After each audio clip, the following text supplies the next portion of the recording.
Question बहुत important था कि डासबन इकाई, ठीक है, डाप्सन इकाई से क्या मापा जाता है। क्वेश्चन देखिए 3 बार से ज़्यादा ये भी आ चुका है ना। अब ऑप्शन में क्या क्या थे कि वायु की तीव्रता, ओजोन परत, भूकंप या ध्वनि। कहीं कहीं ओजोन परत नहीं दे देगा, ये दे देगा ओजोन की मोटाई। ठीक है, इस टाइप से भी लिख के दे दिया है क्वेश्चन में। तो आपको ध्यान रखना है। तो डाब्सन यूनिट जो है उससे ओजोन परत को मापते हैं।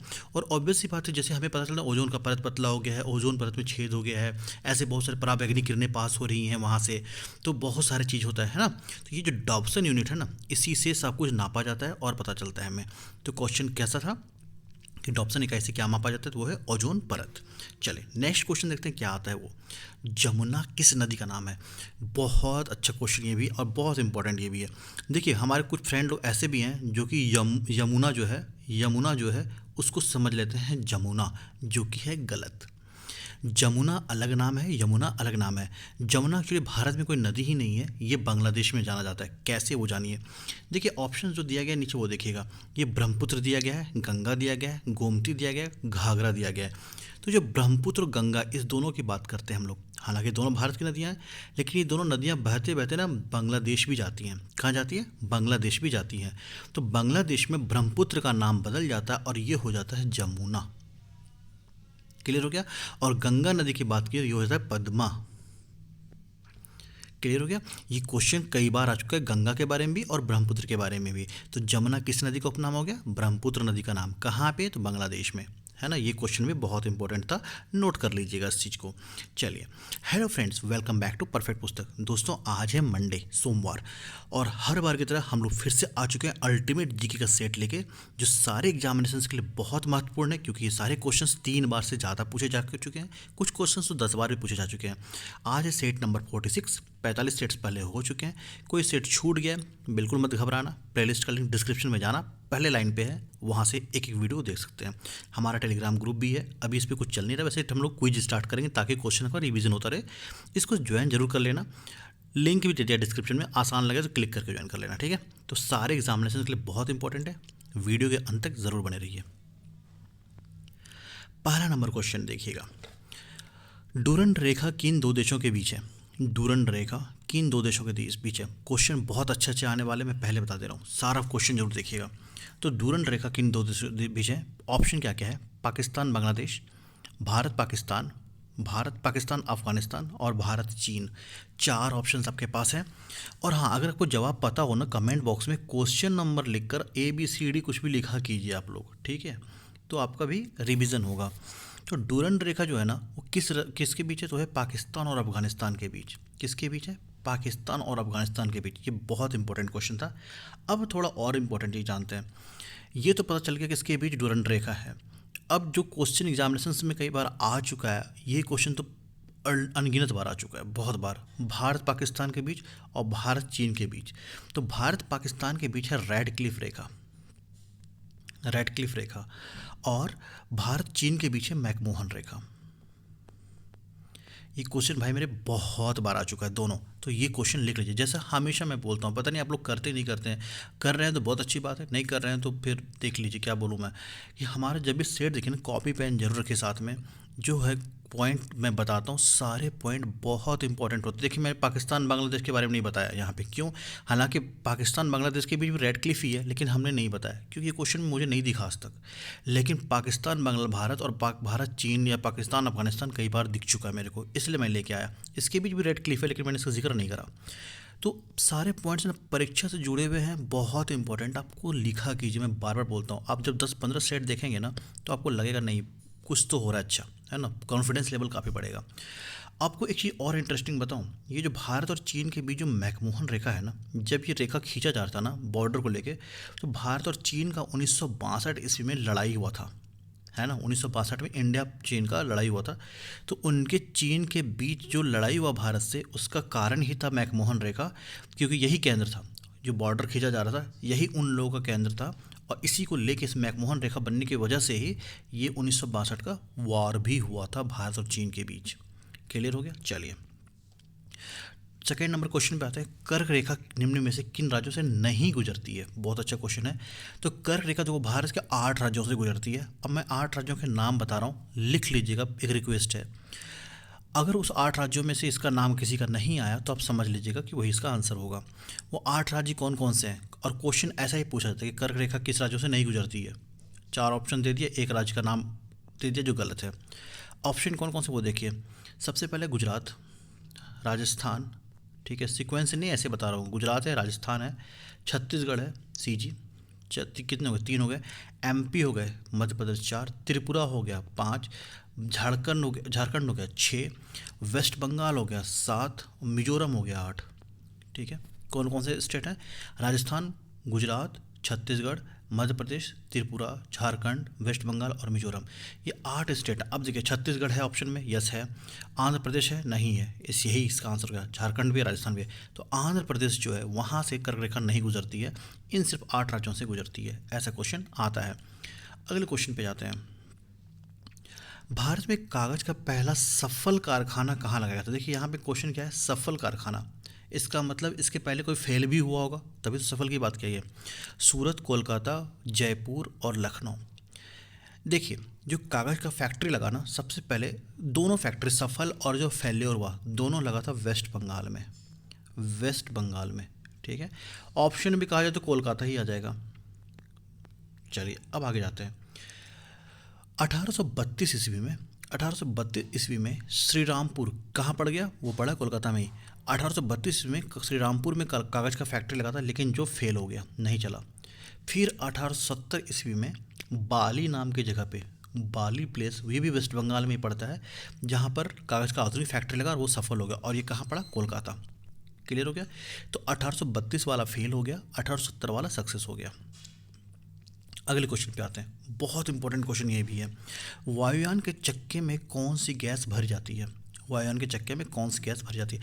आप कमेंट बॉक्स में बताइएगा कि आप किसकी तैयारी कर रहे हो, एसएससी, रेलवे या फिर पीसीएस, ये किसी स्टेट का पुलिस का, और मेरा पढ़ाने का तरीका आपको कैसा लगा। अच्छा लगा है तो गुड लिखिएगा, अच्छा लगा तो गुड लिखिएगा, बहुत अच्छा लगे तो वेरी गुड लिखिएगा, अगर कोई कमी लगी तो पुअर लिखिएगा। लेकिन आप लोग का बहुत आप लोग के वेल विश से अब तक हमें कोई भी पुअर कमेंट नहीं किया है, सबने नाइस ही कमेंट किया है, तो मैं सबका थैंकफुल हूँ यहाँ पे। और ऐसे प्यार दीजिए, लाइक करें, थोड़ा सा और उम्मीद करता हूँ थोड़ा लाइक और बढ़े, ठीक है। तो मैं ऐसे वीडियोस को लेके आते रहूँ आप लोगों के सामने। अब आते हैं क्वेश्चन पे। क्वेश्चन क्या कह रहा है वो देखिए। क्वेश्चन कह रहा है कि वायुयान के चक्के में कौन सी गैस भरी जाती है, हीलियम, नाइट्रोजन, हाइड्रोजन और मीथेन। देखिए भरा तो जाता है नाइट्रोजन गैस, लेकिन क्यों नाइट्रोजन गैस भरा जाता है ये जानते हैं। नाइट्रोजन गैस जो होता है ना वो ठंडा होता है, कूल होता है, एकदम कोल्ड होता है, पूरा ठंडा होता है। तो जब ब्रेक लगाता है ना, तो एक तो इतना स्पीड होता है, जैसे उतरता है तो काफ़ी स्पीड होता है, काफ़ी पावर ब्रेक लगा होता है, तो उससे ना चक्के पहिए को हिट होने का चांस बनता है और आग जलने लगने का संभावना होता है। लेकिन जो नाइट्रोजन का जो कूलिंग नेचर है, ठंडापन है ना, उससे दहन की प्रक्रिया नहीं हो पाती है, इसलिए वहाँ पर सेफ हो जाता है वो। यही कारण कि वायुयान के चक्के में नाइट्रोजन गैस भरा जाता है। क्लियर हो गया, कहानी समझ में आ गया। अब भूलोगे भी नहीं कि नाइट्रोजन गैस, और नाइट्रोजन उसका बिहेवियर क्या है, वो ठंडा होता है। दोस्तों देखिए, हम लोग जो वीडियो लाते हैं ना, आप लोग को बहुत सारे वीडियोस मिलेंगे, बहुत सारे बुक्स मिलेंगे, सारी अच्छी हैं। मेरी वीडियो की खासियत क्या है, मैं अपना बड़ाई नहीं कर रहा, तारीफ़ नहीं कर रहा, एक सच्चाई बता रहा हूँ। हम लोग वो क्वेश्चंस उठा रहे हैं ना जो एग्जामिनेशन में 3 बार से ज़्यादा पूछे गए हैं।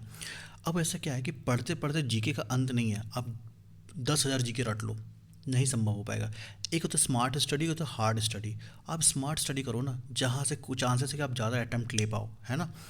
25 क्वेश्चंस का सेट होता है। हम सोमवार, बुधवार और शुक्रवार, मंडे, फ्राइडे और वेडनेसडे, 3 दिन, वेडनेसडे और फ्राइडे 3 दिन सेट लाते हैं। हमारा टाइम होता है रात के 8:30 पे हमारा वीडियो आता है, 8:30 बजे शाम में, है ना। सप्ताह के 3 दिन आता है, और ऐसे 25-25 क्वेश्चंस के सेट होते हैं जो एग्जामिनेशन में 3 और मोर टाइम्स पूछे जा चुके हैं। ऐसे वीडियोस अगर और चाहिए तो चैनल को सब्सक्राइब कर लीजिएगा, बेल आइकन को दबा लीजिएगा, ताकि आपको नोटिफिकेशन मिलता रहेगा, कोई वीडियो मिस ना हो आपका। और कोई मिस हो गया है, ये सेट नंबर 46 है, objective GK in Hindi for all examinations, very very important questions हैं, रिपीटेड क्वेश्चंस ऑफ जीके हैं वो। तो आप प्लेलिस्ट का लिंक डिस्क्रिप्शन में जाइए, आपको एक एक आंसर, एक एक सेट मिल जाएगा, आप अच्छे से देख लीजिएगा। द्रव के मिश्रण को पृथक करने की विधि है। द्रव का जो मिश्रण है, ठीक है, उसको अलग करने का क्या विधि है। भाप आसवन, आंशिक आसवन, आसवन विधि, और ये नन ऑफ दिस। तो ये है आसवन। आसवन विधि से ही द्रव के मिश्रण को अलग किया था। सी इसका राइट आंसर हो जाता है। कमिंग टू नेक्स्ट क्वेश्चन, आर्यों की भाषा क्या थी। आर्यों की भाषा, लैंग्वेज ऑफ आर्यन, संस्कृत, हिंदी, द्रविड़ और प्राकृत। सही जवाब है संस्कृत। आर्यों की भाषा क्या थी? संस्कृत थी। ए इसका सही जवाब जाता है। 7 नंबर क्वेश्चन में आते हैं, कौन सा विटामिन जो है पानी में घुलनशील नहीं होता, मतलब वाटर में सॉल्यूबल नहीं है, कौन सा ऐसा विटामिन है जो पानी में नहीं घुलेगा? क्लियर है? चलिए हम लोग ना इसमें दो चीज़ जानेंगे, एक ऐसा जानेंगे, एक तो विटामिन पानी में घुलता नहीं और कौन सा ऐसा विटामिन है जिसको गर्म करने पर उड़ जाता है। ठीक है, और आप चाहे उसको पानी में डाल के गर्म करो, कुछ भी करो। तो vitamin A, vitamin C, vitamin D और विटामिन ई। तो सबसे पहला क्वेश्चन पे जानते हैं, विटामिन डी जो है ना, विटामिन डी ये जो है ना पानी में नहीं घुलता, याद ध्यान रखिएगा क्या होता है, पानी में नहीं घुलता। दूसरी बात विटामिन सी है ना, अगर इसको आप गर्म कर दीजिएगा ना तो विटामिन बेकार हो जाता है, ख़त्म हो जाता है। महाजनपद गंधार की राजधानी थी। महाजनपद जो गंधार है उसकी राजधानी कहाँ थी? हस्तिनापुर, पुरुषपुर, उज्जैन और तक्षशिला। सही जवाब जाएगा Takshashila, that is option number D. Takshashila उसकी राजधानी थी। Coming to next question, that is Hyder Ali Mysore का शासक कब बना? हैदर अली मैसूर का शासक कब बना? बहुत इंपॉर्टेंट क्वेश्चन ये वाला भी है। 1975, 1761, 1795, 1948। हैदर अली मैसूर का शासक कब बना? 1761 ईस्वी में बना था। 20 का राइट आंसर हो गया। वीडियो अच्छा लगेगा तो प्लीज़ एक रिक्वेस्ट है, वीडियो को लाइक ज़रूर कीजिएगा। इससे क्या होता है ना, मुझे बहुत बड़ा एक अमानत मिलता है आप लोगों से, दैट इज़ मोटिवेशन। मैं बहुत मोटिवेट होता हूँ, मोटिवेशन मिलता है और मुझे मज़ा आता है फिर कंटेंट बनाने में। नहीं, हमारे जितने फ्रेंड लोग हैं, हमारी बहन हो, भाई हो, जितने भी हैं, जो भी देख रहे हैं इस वीडियो को, उनका लाइक मिलता है ना तो मुझे अच्छा लगता है। तो प्लीज़ एक रिक्वेस्ट है यार, एक लाइक किया करो, कमेंट में ज़रूर बताया करो और लिखा करो दिस वीडियो इज़ हेल्पफुल। अगर आप लोगों को लग रहा है ना कि मैं मेहनत कर रहा हूँ और अच्छा कंटेंट दे रहा हूँ, आप लोग को अच्छे से बता रहा हूँ, चीज़ें क्लियर कर रहा हूँ, रटन टाइप से नहीं बता रहा, आया स्ट्रेट फॉरवर्ड, तथ्य टोपी का वास्तविक नाम क्या था? रामचंद्र पांडुरंग, अगला क्वेश्चन, ऐसा नहीं कर रहा, मैं चीज़ें बता रहा हूँ, क्लियर कर रहा हूँ। तो एक कहानी तो समझा रहा हूँ चीज़ें, है ना। तो एक प्यार प्लीज़ लाइक कर दिया करो यार, मुझे बहुत खुशी मिलती है जब आप लोग के लाइक्स आने लगते हैं। तो तात्या टोपे का वास्तविक नाम क्या था? क्वेश्चन पे आ जाता है। रामचंद्र पांडुरंग, मंगल पांडे, संग्राम पांडुरंग और इनमें से कोई नहीं। तो तात्या टोपे का नाम था रामचंद्र पांडुरंग। ये क्वेश्चन भी कई बार आ चुका है, तो ए इसका राइट आंसर हो गया।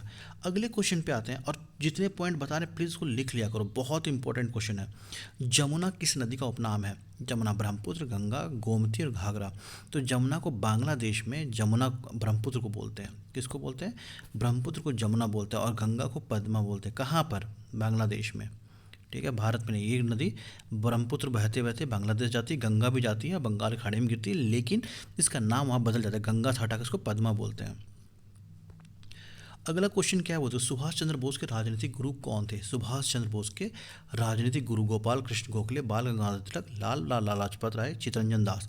तो CR दास का नाम आता है, चितरंजन दास का नाम आता है, जो कि सुभाष चंद्र बोस के क्या थे? राजनीतिक गुरु थे।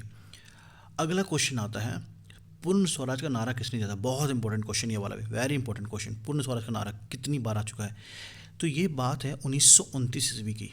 1929 ईस्वी की, जब पंजाब की तत्कालिक राजधानी, अब तो चंडीगढ़ हो गया, उस समय पंजाब का राजधानी ना लाहौर हुआ करता था। और वहीं पे जब लाहौर अधिवेशन चल रहा था तो 1929 ईस्वी में कांग्रेसियों ने पूर्ण स्वराज का एक नारा दिया था। ठीक है, उसी को कहते हैं आवाज़ बुलंद किया था, किताबी भाषा में ऐसे ही बोलते हैं कि पूर्ण स्वराज का नारे को बुलंद किया उन्होंने, मतलब ऐसी आवाज़ लगाई। और ये नारा किसने दिया था? तो ये नारा जाता है पंडित जवाहरलाल नेहरू को। इसका आंसर बी हो गया। कब दिया था? तो 1929 ईस्वी में। किस लिए दिया था? तो लाहौर अधिवेशन जो हुआ था, कांग्रेसियों ने ये नारा, पंडित जी किससे थे? वो थे कांग्रेस से। तो कांग्रेस ने लाहौर अधिवेशन में, जो 1929 ईस्वी में हुआ था, वहाँ पर ये नारा दिया था। विश्व का सबसे बड़ा मत्स्य निर्यातक देश है, मत्स्य का सबसे बड़ा निर्यातक एक्सपोर्टर कंट्री कौन सा है? मैक्सिको, ब्राज़ील, भारत और चीन। ये चीन है। डी इसका राइट आंसर हो गया। डॉप्सन किसका इकाई से मापा जाता है? तो जो ओजोन परत का मोटाई होता है या क्षय होता है, जो कुछ भी होता है ना ओजोन के बारे में, वो डॉप्सन यूनिट ही बताता है। तो इसका सही जवाब क्या हो गया? ओजोन परत। अगले क्वेश्चन पे आते हैं, पहला कंप्यूटरीकृत आरक्षण वाला स्टेशन है, मतलब क्या हुआ? जो रेलवे रिजर्वेशन होता है ना, रेलवे रिजर्वेशन होता है ना, तो पहले मैनुअली होता करता है ऐसे पर्ची पे। ठीक है, अब क्या हुआ? उसको डिजिटल कर दिया, यानी कंप्यूटरीकृत कर दिया गया, कंप्यूटर से रिजर्वेशन। तो सबसे पहला कौन सा स्टेशन था जो कि किया गया था? तो बता दूँ, ये 1985 की कहानी है, 1985 की बात है, जब चाणक्यपुरी में किया गया था। ये चाणक्यपुरी कहाँ पड़ता है? ये दिल्ली में पड़ता है, एक जगह है, वहीं पे चीज़ को एक पायलट प्रोजेक्ट के तौर पे किया गया था 1985 ईस्वी में। तो इसका सही जवाब क्या हो गया? दिल्ली। तो सबसे पहला स्टेशन कौन सा है? दिल्ली। दिल्ली में कहाँ पे? चाणक्यपुरी, 1985 ईस्वी में। अगले क्वेश्चन पे आते हैं। वन नगर किस शहर का उपनाम है? वन नगर किस शहर का उपनाम है? देहरादून, जोधपुर, धनबाद या नैनीताल? देहरादून को वन नगर बोलते हैं। 17 का ए इसका सही आंसर हो गया। देहरादून को वन नगर भी बोलते हैं। अगले क्वेश्चन पे आते हैं। संविधान में कौन सा संशोधन नगर पालिका से संबंधित है? बहुत इंपॉर्टेंट क्वेश्चन है। नगर पालिका क्या है पहले वो जानते हैं। तो नगर पालिका एक शहरी निकाय है, या शहरी स्थानीय निकाय बोल सकते हो आप इसको, जहाँ पर 1 लाख से लेके 10 लाख लोगों जो पॉपुलेशन है, आबादी है, उसका प्रबंधन होता है। फिर से रिपीट कर रहा हूँ, नगर पालिका जो है ना, नगर पालिका एक शहरी स्थानीय निकाय है जहाँ पर 1 लाख से लेके 10 लाख तक की जो आबादी होती है उनका पूरा मैनेजमेंट होता है। अब जैसे एक छोटा सा गांव है, ठीक है, वहाँ पर 10 लाख लोग बसा दोगे, क्या मैनेज हो जाएगा? उनको सुविधा मिल जाएंगे, पानी, बिजली, खाना, जो कुछ भी है, मार्केट, सब कुछ नहीं मिल पाएगा ना। तो उस गांव को हम नगर पालिका तो नहीं बोलेंगे। लेकिन एक डिस्ट्रिक्ट का मेन सिटी है, बड़ा शहर है, ठीक है, बड़ा जिला है, जहाँ पर हमें अच्छा सा रिसोर्स भी मिल जाएगा, उसके अंदर एरिया भी मिल जाएगा, जगह भी मिल जाएगा, तभी तो नगर पालिका बोलेंगे इसमें। तो यही यूनिट बनाया गया कि 1 लाख से 10 लाख तक का अगर पॉपुलेशन है और वो मैनेज हो रहा है, सब कुछ है, तो उसे बोलेंगे हम लोग नगर पालिका। तो नगर पालिका क्या है समझ में आ गया। अब कहते हैं कौन सा संशोधन में आया था? ये तो 74th में आया था। डी इसका राइट आंसर हो गया। 74 संशोधन जो हुआ था उसके अंदर नगर पालिका की बात की गई है। पंचायती राज की शुरुआत कब हुई थी? बहुत important question, very very important question, ये कई बार आ गया। इसमें भी हम लोग कुछ चीज़ें जानेंगे और सारे इंपॉर्टेंट है। ऑप्शन पहले देख लेते हैं क्या क्या है। 1959 है, 1963, 1948, 1952 है। तो पंचायती राज के बारे में जानते हैं। तो पंचायती राज का जो शुरुआत हुआ था वो सबसे पहले कब हुआ था, उससे पहले जानेंगे कहाँ हुआ था, फिर किसने किया था, तब जानेंगे कब कब हुआ था, ठीक है। तो एक डिस्ट्रिक्ट है, इसका नाम है नागौर। क्या नाम है? नागौर, एक जिला का नाम है। ये कहाँ पड़ता है? ये पड़ता है मेरे भाई राजस्थान में। सब शॉर्टकट लिख दिया, देखो राजस्थान लिख के शून्य लगा दे, समझ लेना राजस्थान है। तो नागौर जिला को में सबसे पहले पंचायती राज की स्थापना की गई थी। और ये कहाँ पड़ता है? राजस्थान पड़ता है। और किसने किया था? तो पंडित जवाहरलाल नेहरू ने किया था कि चलो पंचायती राज का शुरुआत करते हैं। कहाँ पर? नागौर, राजस्थान में।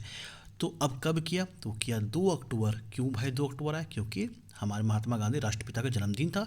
अब ईस्वी कौन सा था? वो था 1959। 1959। तो 1959 ईस्वी 2 अक्टूबर को नागौर राजस्थान में पंडित जवाहरलाल नेहरू ने पंचायती राज की शुरुआत की थी। तो इसमें हम क्या क्या जाने, कब किया था, किसने किया था, कहाँ किया था। क्लियर हो गया? चलिए, सार्वजनिक गन्ना उत्पादक राज्य, सबसे ज़्यादा गन्ना का उत्पादन कहाँ होता है? हिमाचल प्रदेश, उत्तर प्रदेश, हरियाणा और पंजाब। सही जवाब किसको जाएगा? उत्तर प्रदेश। आप लोग कमेंट बॉक्स में ज़रूर बताना कि मेरा पढ़ाने का तरीका आपको कैसा लगा। हम सारे वीडियोस ऐसे ही बनाते हैं, खुल के बनाते हैं, ठीक है, कोई रटंत काम नहीं होता। और अच्छा लगे तो प्लीज़ लाइक कीजिएगा और गुड लिखिएगा। बहुत अच्छा लगे तो वेरी गुड या नाइस भी कुछ लोग लिखते हैं, मुझे अच्छा लगता है, मैं समझ जाता हूँ वो वेरी गुड को नाइस लिख रहे हैं, ठीक है। और कोई कमी होगी तो ज़रूर लिखिएगा पुअर, और उसके बाद बताइएगा क्या कमी थी। उस वीडियो को हम अगले वीडियो में देखेंगे भाई क्या गलती हुई थी मेरे से, तो हम कवर करने की कोशिश करेंगे। और अच्छा लग जाए तो प्लीज़ एक लाइक तो ज़रूर कर देना यार, है ना। और चैनल अगर देख रहे हो, आपको ऐसा वीडियोस चाहिए तो आप डेफिनेटली इसमें बोलने की ज़रूरत नहीं पड़ेगी, आप लोग सब्सक्राइब कर दोगे। या बहुत लोगों ने कर ही दिया है, रोज़ कुछ ना कुछ सब्सक्रिप्शन आ ही जाते हैं, तो उन लोगों को मेरा वीडियो प्यारा लगता है, अच्छा लगता है, तभी सब्सक्राइब करते हैं वो, है ना। उनको चाहिए होता है हाँ भाई ऐसा कंटेंट चाहिए, है ना। चलो, अभी मैं और कंटेंट धीरे धीरे थोड़ा सा मैं कुछ चीज़ों में एंगेज हूँ। कंटेंट तो मैं ऐसे से लाने वाला हूँ ना, मज़ा आ जाएगा आपको। आईआरडीए का मुख्यालय कहाँ है? आईआरडीए इसका मुख्यालय कहाँ है? क्या है आईआरडीए? क्यों हम रट्टा मार लें आईआरडीए मुख्यालय हैदराबाद, वाई? पहले जानते हैं आईआरडीए है क्या। देखो, IRDA यही तो था। आई से है इंश्योरेंस मतलब बीमा, आर से है रेगुलेटरी, डी से है डेवलपमेंट, ओ से है, ए से authority. Insurance, regulatory and development authority, इसके अंदर जितने तरह का बीमा होता है ना उसकी बात की जाती है, बीमा से जुड़ा हुआ चीज़ है। इसकी स्थापना हुई थी 1999 ईस्वी में और इसका हेडक्वार्टर रखा गया हैदराबाद। तो इरडा के अंदर सारे जितने भी इंश्योरेंस आते हैं वो इरडा से रेगुलेट होते हैं। जैसे है ना, बैंक का रेगुलेटर कौन है? आरबीआई। जितने भी कमर्शियल बैंक हैं, चाहे एक्सिस प्राइवेट हो, चाहे गवर्नमेंट मतलब नेशनलाइज्ड बैंक हो, तो उनका रेगुलेटर कौन है? वो है आरबीआई। इसी तरह जितने इंश्योरेंस कंपनीज हैं उनका रेगुलेटर कौन है? आईआरडीए। समझ में आ गया? तो आईआरडीए क्या हो गया? अब समझ में आ गया। ये एक बॉडी है, ये एक निकाय कह सकते हो जो कि बीमा का पूरा ध्यान रखता है। इसकी स्थापना 1999 ईस्वी में हुई थी और इसका हेडक्वार्टर कहाँ है? हैदराबाद में। अगले क्वेश्चन पे आते हैं।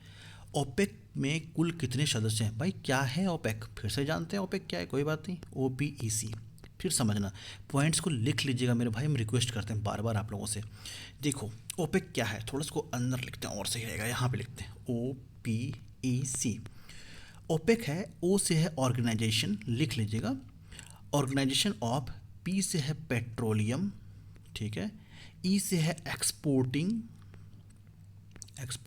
सी से है कंट्रीज़।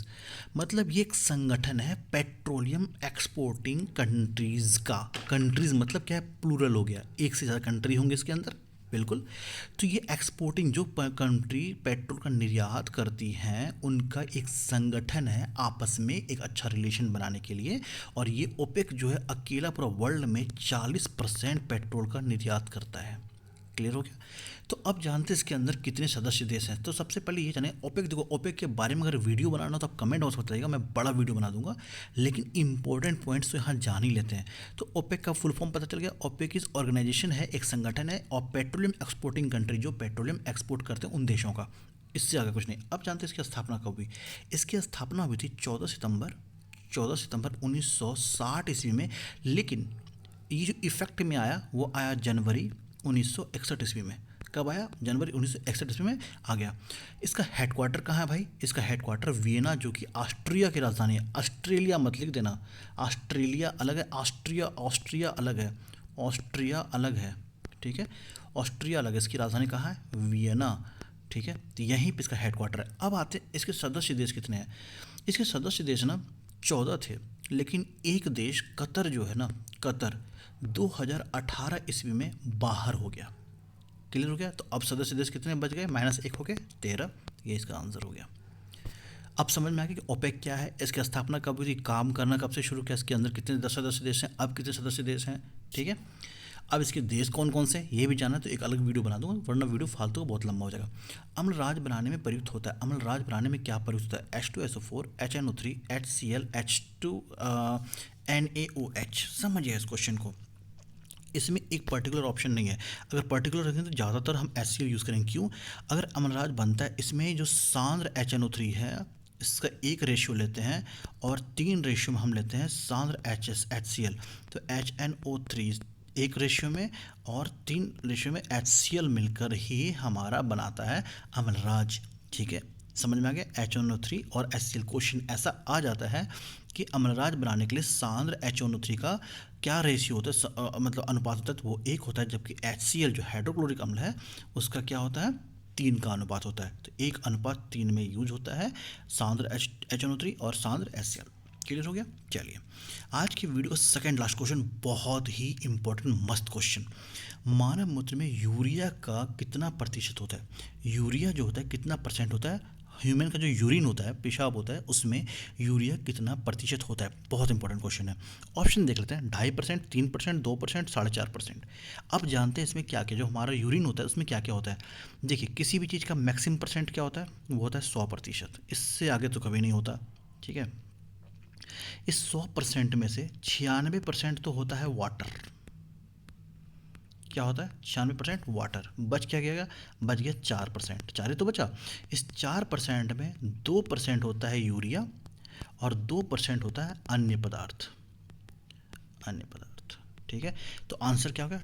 2%। अगर पूछता है कि वाटर कितना होता है तो आप लगाते हैं 96%। समझ में आ गया? चलिए आज की वीडियो का आखिरी क्वेश्चन पे आते हैं। दांत और हड्डियों को बनाने का स्रोत है। दांत और हड्डियों को बनने का स्रोत क्या है? Sodium carbonate, potassium carbonate, calcium phosphate और पोटेशियम सल्फेट। सही जवाब क्या होगा? सही जवाब होगा कैल्शियम फास्फेट। सी इसका राइट आंसर हो गया। तो ये था आज का सेट का पूरा क्वेश्चन। उम्मीद करता हूँ आपका सेट बहुत अच्छा लगा होगा, बहुत कुछ सीखा होगा। कमेंट बॉक्स में ज़रूर बताइएगा कैसा लगा। प्लीज़ लाइक ज़रूर कीजिएगा वीडियो को और कमेंट बॉक्स में बताइएगा this video is helpful, this video is helpful. मुझे बहुत खुशी मिलेगी, इज़ हेल्पफुल, ठीक है, हेल्पफुल। मुझे लिटरली बहुत खुशी मिलेगी और मैं और कोशिश करूँगा अच्छे से वीडियो लाने का, है ना। मिलते हैं अगले वीडियो को लेके। कब? वेडनेसडे को मिलेंगे हम लोग रात के 8:30 बजे फिर से। तब तक के लिए आप लोग ध्यान रखिएगा, अच्छे से पढ़ाई कीजिएगा, अपने लक्ष्य की ओर जी जान लगा दीजिएगा। कंपटीशन बहुत हाई है, डिमोटिवेट नहीं कर रहा, लेकिन हाँ, अगर 1 लाख फॉर्म भरे जाते हैं तो 1 लाख में से महज अगर कंपटीशन आपका है तो मेरे ख्याल से 700 बच्चों से है, क्योंकि बहुत सारे बच्चे सीरियस हैं ही नहीं पढ़ाई को लेके। बस एक नंबर दिखता है, बहुत बड़ा संख्या दिखता है, अरे इतने लाखों लोगों ने बच्चे ने फॉर्म भर दिया, लेने वाले नौकरी ले ही लेते हैं, है ना। थोड़ा सा मुश्किल है, थोड़ा आसान तो कुछ भी नहीं इस दुनिया में, है ना। तो चलिए मिलते हैं अगले वीडियो में, तब तक के लिए अपना ध्यान रखिए, ख्याल रखिएगा। जय हिंद, जय भारत, वंदे मातरम।